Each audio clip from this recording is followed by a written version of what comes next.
तो आप सभी को बताना चाहता हूँ सबसे बड़ी भर्ती के बारे में। जी हाँ, आप सभी स्टूडेंट, जितने भी स्टूडेंट हैं कॉम्पिटिशन एग्जाम्स की तैयारी कर रहे हैं, जितने भी स्टूडेंट हैं जो कॉम्पिटिशन एग्जाम्स के लिए प्रिपरेशंस कर रहे हैं, उन सभी के लिए काफ़ी बड़ी अपडेट है। छत्तीसगढ़ में जो है छात्रावास अधीक्षक के 400 और एडीओ के 250 पदों पर जो है आप सभी के लिए नई गवर्नमेंट जॉब वैकेंसीज, आप सभी के लिए नई भर्ती जो है निकल कर आया है। तो किस तरह से आप जो है छत्तीसगढ़ में छात्रावास अधीक्षक के 400 पोस्ट और एडीओ के 250 पदों की तैयारी कर सकते हैं। छात्रावास अधीक्षक बनने के लिए और एडीओ बनने के लिए शैक्षणिक योग्यता क्या होगा, आयु सीमा कितना होगा, सिलेबस के बारे में पूरे एक्यूरेट कंप्लीट जानकारी बताओ। बात करें हम जो है सिलेक्शन प्रोसीजर के, तो इसमें आपका जो है डायरेक्ट भर्ती होता है, सीधी भर्ती होता है। सीधी भर्ती का मतलब यही होता है कि अगर आपका एग्जाम जो है क्वालिफाई हो जाता है तो मतलब आपका सिलेक्शन हो पाएगा, नो इंटरव्यू। जी हाँ, डायरेक्ट सिलेक्शन जो है आपको देखने को फिर मिल पाएगा, क्योंकि काफ़ी टाइम होता है कि बहुत से कॉम्पिटिशन एग्जाम्स में जब इंटरव्यू होता है तो सभी स्टूडेंट जो है एग्जाम्स में तो बहुत अच्छे से मार्क्स ला लेते हैं, एग्जाम में बहुत अच्छे करते हैं, लेकिन इंटरव्यू को क्वालिफाई नहीं कर पाते, जिसके वजह से उनका सिलेक्शन नहीं हो पाता। तो इसमें ऐसी बात बिल्कुल नहीं है।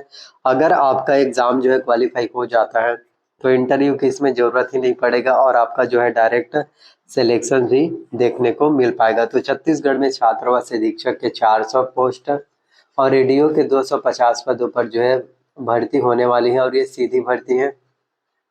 इस वीडियो में आप सभी को मैं बताऊंगा कि आवेदन करने की प्रारंभिक तिथि क्या होगा, वहीं आवेदन करने की अंतिम तिथि लास्ट डेट क्या होगा। इन सभी चीज़ों के बारे में एक एक करके आपको जानकारी बताऊंगा। सबसे पहले अगर हम बात करें शैक्षणिक योग्यता के, तो यदि आप छात्रावास अधीक्षक बनना चाहते हैं, 400 पोस्ट के लिए तैयारी करना चाहते हैं, तो इसके लिए शैक्षणिक योग्यता जो होगा आपका जो है सबसे पहले तो 12वीं पास। जी हाँ, सबसे पहले तो आपका जो है 12th पास आउट, आपका जो है 12वीं पास होना चाहिए।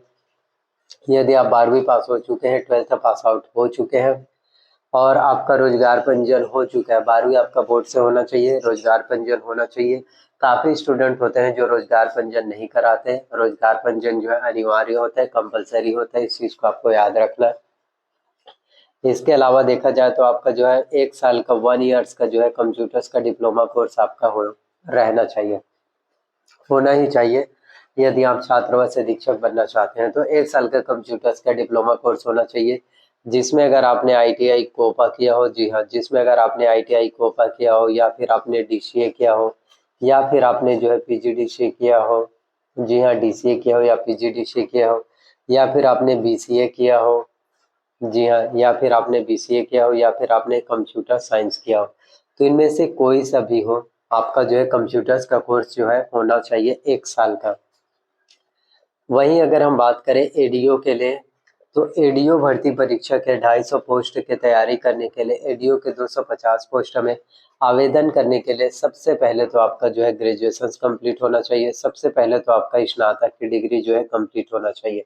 अगर आपका ग्रेजुएशन कंप्लीट हो चुका है, स्नातक की डिग्री कंप्लीट हो चुका है, तो आप जो है डेफिनेटली जो है एडीओ भर्ती परीक्षा के लिए एलिजिबल हो पाएंगे। एडीओ भर्ती परीक्षा के लिए आप जो है कैपेबल हो पाएंगे, क्योंकि एडीओ बनने के लिए ग्रेजुएशन जो है सबसे ज़्यादा इम्पोर्टेंट होता है। आयु सीमा की बात करें तो कम से कम मिनिमम 21 वर्ष लिमिट होना चाहिए, मैक्सिमम एज लिमिट जो है 35 वर्ष होना चाहिए। वहीं दूसरी तरफ देखा जाए तो एससी और एसटी कैटेगरी वाले स्टूडेंट को 5 वर्ष का छूट मिलता है आयु सीमा में, ओबीसी कैटेगरी वाले स्टूडेंट्स को 3 वर्ष का। तो यदि आप एससी और एसटी कैटेगरी वाले स्टूडेंट हैं, 40 वर्ष के आप आवेदन कर पाएंगे। वहीं यदि आप ओबीसी कैटेगरी वाले स्टूडेंट हैं, 38 वर्ष के हैं, आप आवेदन कर पाएंगे। बात करें हम सिलेबस की, तो कंप्यूटर जो है आपके छात्रावास अधीक्षक भर्ती परीक्षा के लिए तो सबसे ज़्यादा जरूरी होता है, सबसे ज़्यादा अनिवार्य होता है। देखिए, अगर आपका सपना है, अगर आपका ड्रीम्स है छात्रावास अधीक्षक बनना, तो उसमें कंप्यूटर्स अगर आपके पास नहीं है तो आपका सिलेक्शन नहीं हो पाएगा।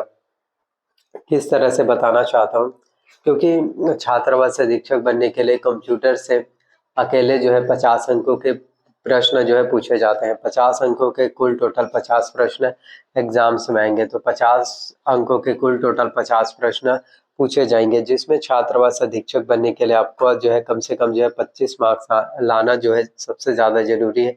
25 नंबर लाना आपका जो है कंपलसरी है, जरूरी है। अगर कंप्यूटर्स में अगर आपका जो है 50 में से 25 नंबर अगर आपका नहीं आता, अगर 50 में से 25 नंबर आपका नहीं बन पाता, तो आपका फिर छात्रावास अधीक्षक बनने का सपना ही रह जाएगा।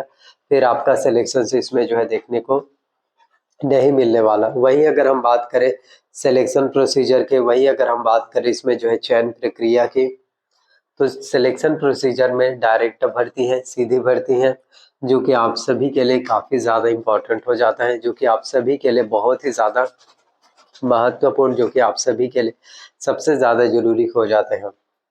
सैलरी की बात करें कि आखिरकार कितना सैलरी आपको जो है देखने को मिल पाएगा, तो छात्रावास अधीक्षक यदि आप बन जाते हैं, छात्रावास अधीक्षक भर्ती परीक्षा कॉम्पिटिशन एग्जाम्स को क्वालिफाई अगर यदि आप कर लेते हैं, तो इसमें जो सैलरी होगा वो होगा आपका जो है 22,000 रुपये। जी हाँ, 22,000 रुपये आपका सैलरी जो है देखने को मिल पाता है, जो कि काफ़ी ज़्यादा इम्पोर्टेंट है आप सभी के लिए, जो कि सबसे ज़्यादा ज़रूरी है।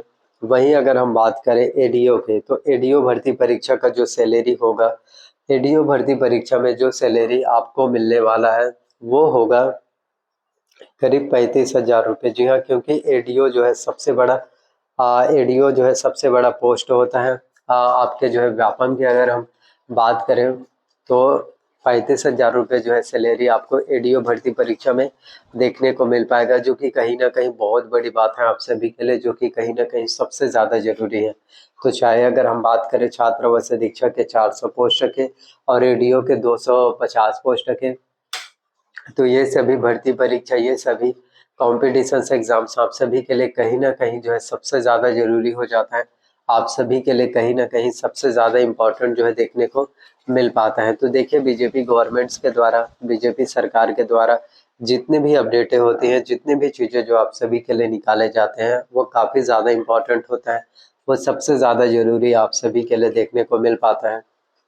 आवेदन करने की प्रारंभिक तिथि क्या होगा, आवेदन करने की अंतिम तिथि, लास्ट डेट कब होगा, सभी स्टूडेंट का यही क्वेश्चंस हैं। तो आप सभी को बताना चाहता हूं कि अक्टूबर नवंबर महीने में इसके लिए प्रेस विज्ञापित जो है नोटिफिकेशन निकल कर आ सकता है। तो बेसिकली अगर हम बात करें, तो आपका काम है प्रिपरेशंस करना, आपका काम है मेहनत करना। तो जितना ज़्यादा हो सके आपको अच्छे से एग्ज़ाम्स की तैयारी करना है, जितना ज़्यादा हो सके आपको अच्छे से एग्जाम्स के प्रिपरेशंस करना। देखिए, अच्छे से एग्जाम्स की तैयारी करेंगे, अच्छे से एग्जाम्स की प्रिपरेशंस करेंगे, तो डेफिनेटली है कि आपका कॉम्पिटिशन एग्जाम फिर क्वालिफाई हो पाएगा। तो वीडियो अगर अच्छा लगा हो, वीडियो पसंद आया, तो वीडियो को लाइक करना, चैनल पर नए आए हो तो चैनल को सब्सक्राइब कर लेना, साथ में बेल नोटिफिकेशंस को ऑन करके रख लेना, ज़्यादा से ज़्यादा शेयर करना। थैंक यू सो मच, मिलते हैं नए वीडियो।